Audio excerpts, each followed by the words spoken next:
यही आज के समय पे एकमात्र सॉल्यूशन है अपनी लाइफ को बचाने का। छोटी छोटी एज के जो बच्चे हैं वो रिलेशनशिप में आ जाते हैं। दोनों एक्सट्रीम जो है, मैं इसका समर्थन नहीं करता हूँ। कोई व्यक्ति जो भी फर्स्ट टाइम रिलेशनशिप में आता है वो यही सोच के आता है कि यार जिसके साथ वो रिलेशनशिप रख रहा है उसी के साथ वो अपनी पूरी ज़िंदगी जिए, और ये क्वालिटीज़ अगर उसके अंदर हैं तो मुझे जो है अवॉइड करनी चाहिए। अगर वो व्यक्ति दुखी हो रहा है तो ये एक ग्रीन फ्लैग है। अपने आप को सेकंड प्रायोरिटी में रख के आपको वो चीज़ ज़्यादा मात्रा में दे रहा है।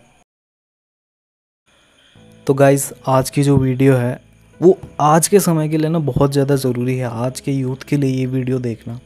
देखो, अपने होने वाले पार्टनर में रेड फ्लैग्स देखना, ठीक है, और उस रिलेशनशिप को कंटिन्यू करने से पहले ही संभल जाना। यही आज के समय पे एकमात्र सॉल्यूशन है अपनी लाइफ को बचाने का। क्योंकि छोटी छोटी एज के जो बच्चे हैं वो रिलेशनशिप में आ जाते हैं, ठीक है, उन्हें पता नहीं रहता है कि यार क्या चीज़ें देखनी है, क्या चीज़ें नहीं देखनी है, ठीक है। और इसीलिए मैं वीडियो भी बना रहा हूँ, क्योंकि एक तरह से देखा जाए तो यार टीन एज में ये कहना कि यार बच्चों को अपनी शादी होने तक संयम में रहना, ठीक है, और अपने आप को कंट्रोल करना, ये चीज़ें कह के किसी भी व्यक्ति को, किसी भी बच्चे को कंट्रोल कर पाना आज के समय पे असंभव जैसा प्रतीत होता है। क्योंकि कह लो, आप कह रहे हैं, ठीक है, आज के टाइम पे इतने जो है, आपने सुना होगा कुछ संत लोग, कुछ कथावाचक लोग इस चीज़ के बारे में कह रहे हैं, बट क्या इसका इम्प्लीमेंट पड़ेगा? कुछ पॉसिबल ही नहीं है। तो इसीलिए मैं ये वीडियो बना रहा हूँ कि यार इस दोनों जो एक्सट्रीम हैं, इन दोनों के बीच पे जो आज का जो यूथ है उनके लिए चीज़ें आसान हो जाएं, इसलिए मैं वीडियो बना रहा हूँ। और इस वीडियो को फैलाना आप लोगों का ही काम है, तभी जाके ये चीज़ें ग्राउंड लेवल पे कुछ सुधर पाएंगी।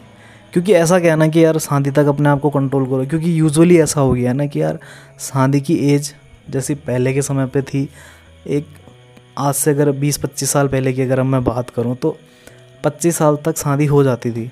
बट आज वो एज जो है शिफ्ट लगभग 8 से 10 साल तक वो शिफ्ट हो गया है, मतलब शादी में। क्योंकि पहले के टाइम पे होता था कि यार अगर कोई मेल अगर कोई कमाने लग गया है 25 तक या 30 तक, एक यूजुअली देखा जाए तो अर्न करने लग जाता था और उसी दौरान उसकी शादी हो जाती थी।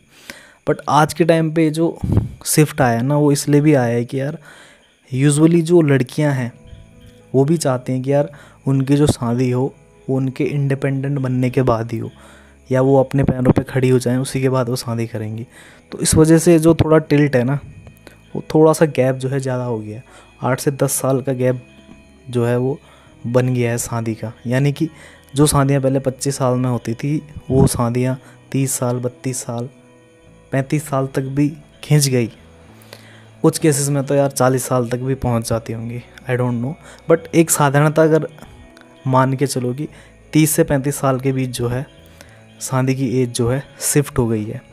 तो क्या ऐसा संभव है कि यार इस एज गैप के दौरान किसी व्यक्ति को इमोशनल नीड नहीं होगी, मेंटल नीड नहीं होगी, या फिज़िकल नीड नहीं होगी? ऐसा कह पाना क्या प्रैक्टिकली पॉसिबल है? प्रैक्टिकली तो पॉसिबल नहीं है। तो क्या इन दोनों के बीच का जो मार्ग है उस पे चला जाए, ये बेटर होगा या नहीं होगा?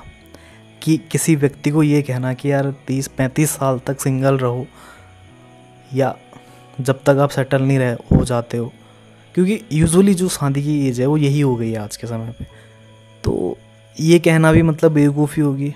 और क्या ये कहना सही है कि यार अपनी जो टीन एज है उसमें से ही आप चेक करना शुरू कर दो या ट्रायल लेना शुरू कर दो कि कौन आपके लिए सही है या नहीं है? जो एक बहुत ही वाहियात टर्म मैंने सुना था इस चीज़ को लेके कि यार टेस्ट ड्राइव, जो कि बहुत ही वाहियात शब्द मुझे लगा था। क्या ये कहना सही होगा अपनी आने वाली पीढ़ी को?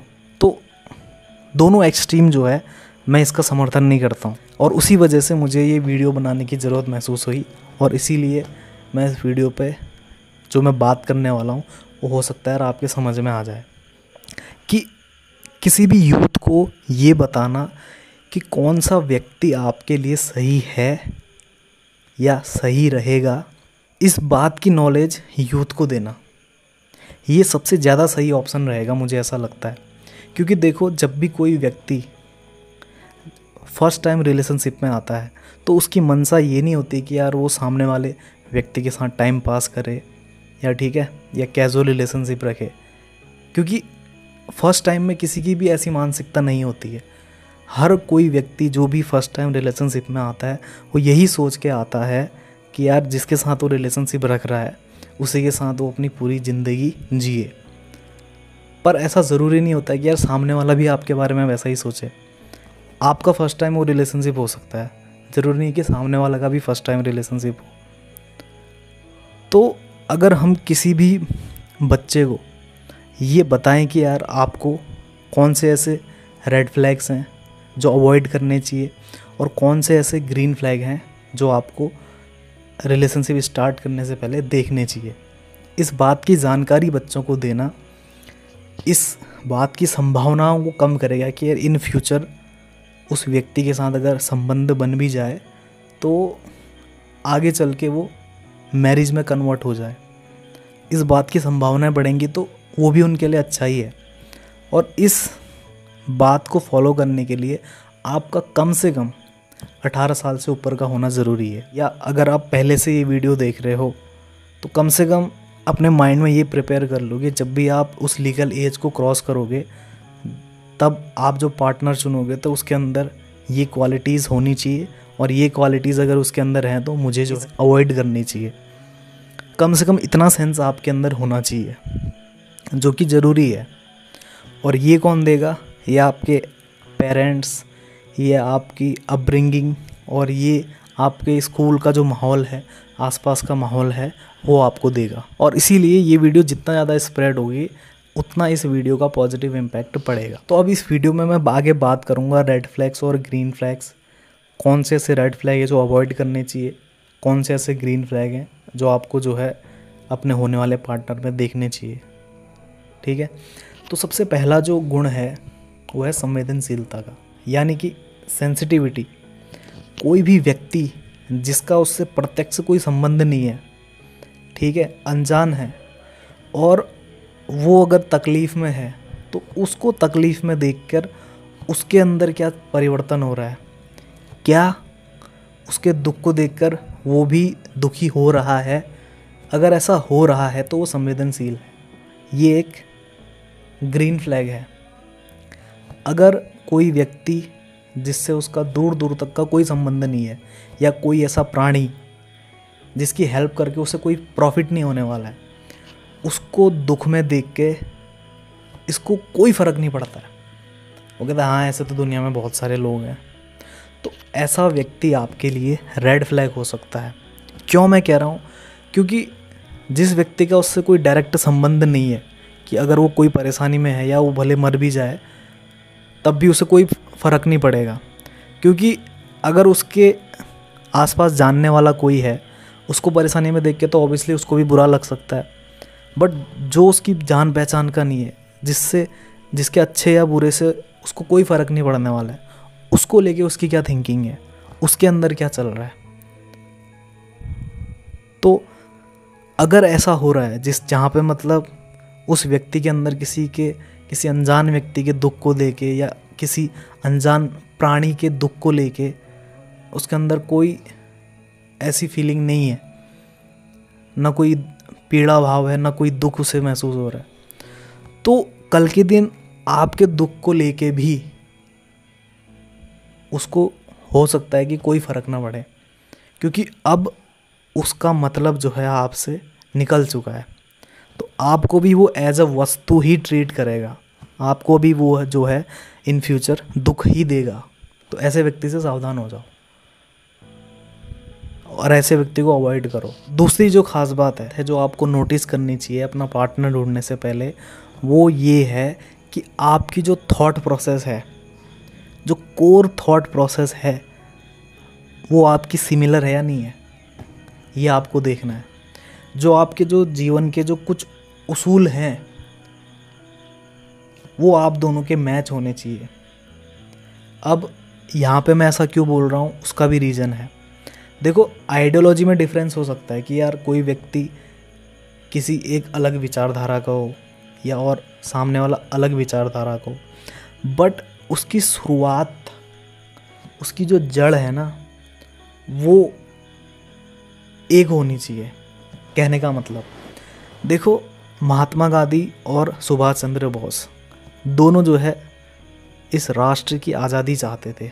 अब यहाँ पे मैं वो एग्जांपल क्यों दे रहा हूँ आपको समझ में आ जाएगा। तो दोनों की जो इंटेंशन थी, जो कोर जो उनका थॉट था वो था कि भारत की आज़ादी। तरीके दोनों के अलग थे, ठीक है। तो अल्टीमेटली जो उनका उद्देश्य था वो ये था कि भारत जो है आज़ाद हो जाए। और इसीलिए उनके मतभेद होने के बावजूद, आइडियोलॉजिकली डिफरेंस होने के बावजूद भी नेताजी सुभाष चंद्र बोस जी ने कभी भी महात्मा गांधी जी को डिसरिस्पेक्ट नहीं किया, उनकी रिस्पेक्ट ही करी और लोगों से भी ऐसा ही करने को कहा। ये तब होता है ना जब आपकी जो कोर थिंकिंग है वो सेम होती है। वो क्या है? भारत की आज़ादी। यहाँ पे मैं उदाहरण दे रहा हूँ इस चीज़ का, और यही चीज़ रिलेशनशिप में भी होती है। आप दोनों की अगर कोर थिंकिंग सेम है ना, तो आइडियोलॉजिकली भले आप डिफरेंट अलग सोचते हो, कोई फ़र्क नहीं पड़ता, बट अल्टीमेटली आप एक दूसरे को सपोर्ट ही करेंगे और एक दूसरे का साथ देंगे क्रिटिकल कंडीशन में भी।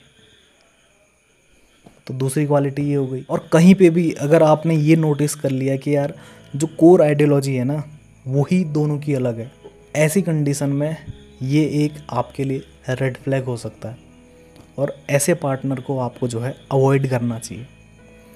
और तीसरी सबसे ख़ास बात ये है कि कोई भी व्यक्ति कितना स्वार्थी है ये आपको जानना ज़रूरी है। तो इस बात का पता कैसे लगाया जाए कि कोई व्यक्ति स्वार्थी है या नहीं है?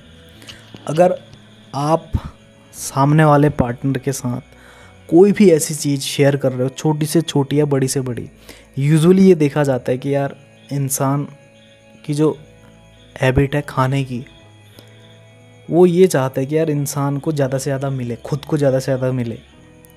अगर आपके सामने वाला पार्टनर कभी भी, भले वो कुछ खाने की चीज़ ही क्यों ना हो, छोटी से छोटी चीज़ क्यों ना हो, अगर वो अपने आप को सेकंड प्रायोरिटी में रख के आपको वो चीज़ ज़्यादा मात्रा में दे रहा है, तो वो आपके लिए ग्रीन फ्लैग है। और यही चीज़ अगर उल्टी हो रही है तो समझ जाओ कि यार वो सेल्फ सेंट्रिक है और स्वार्थी है, वो आपको जो है प्रेयर नहीं रख रहा है उस चीज़ में। तो ये भी एक रेड फ्लैग हो सकता है। और अगर वो अपने आप को सेकंड प्रायोरिटी में रख के आपको जो है फर्स्ट प्रायोरिटी में रख रहा है छोटी छोटी चीज़ों के लिए भी, तो वो आपके लिए एक ग्रीन फ्लैग हो सकता है। चौथी जो क्वालिटी है, one of the most important quality है जो आपको अपने पार्टनर में देखनी चाहिए, वो ये है कि जो भी वो चीज़ कहता है उसमें और उसके एक्शन में कितना डिफरेंस है, यानी कि उसकी कथनी और करनी में कितना फ़र्क है। अगर उसने कोई चीज़ कही है तो उसको पूरा करने के लिए वो कितना एफ़र्ट डालता है, ये जांचना सबसे ज़्यादा ज़रूरी है। क्योंकि आज के समय पे जहाँ पे किसी भी चीज़ का कोई भरोसा नहीं है, ऐसे समय में किसी ऐसे व्यक्ति का होना जिसने जो कह दिया है उसको पूरा करने के लिए पूरा एफ़र्ट डालना, ये जो है ऑथेंटिसिटी और भरोसे की सबसे इम्पोर्टेंट बात होती है, जो आप किसी भी व्यक्ति में आज के समय पे देख सको कि जो वो कहता है उसको पूरा करने के लिए कितना एफ़र्ट लगाता है। और ये सारी चीज़ें तब इम्पोर्टेंट होती है ना जब आप खुद के अंदर ये चारों गुण आपके अंदर पॉजिटिव मात्रा में हों। अब जो पांचवा गुण मैं आपको बताने वाला हूँ वो इन सब में से सबसे ज़्यादा इम्पोर्टेंट है। वो ये है कि आप सामने वाले को तो ये सब चीज़ों में जज कर रहे हो, सामने वाले के अंदर तो रेड फ्लैग या ग्रीन फ्लैग देख रहे हो, पर आपकी खुद की आइडियोलॉजी क्या है? क्या आप खुद इन चारों में से, जो भी मैंने आपको गुण बताए, इनमें से खुद तो रेड फ्लैग नहीं हो? ये जांचना सबसे ज़्यादा ज़रूरी है। और जो पांचवा जो क्वालिटी है वो ये है कि आप दोनों की कॉन्शियसनेस का स्तर सेम है या नहीं है। अगर कोई व्यक्ति इन चारों गुणों में से किसी एक में या दो में या चारों में फेल है, बट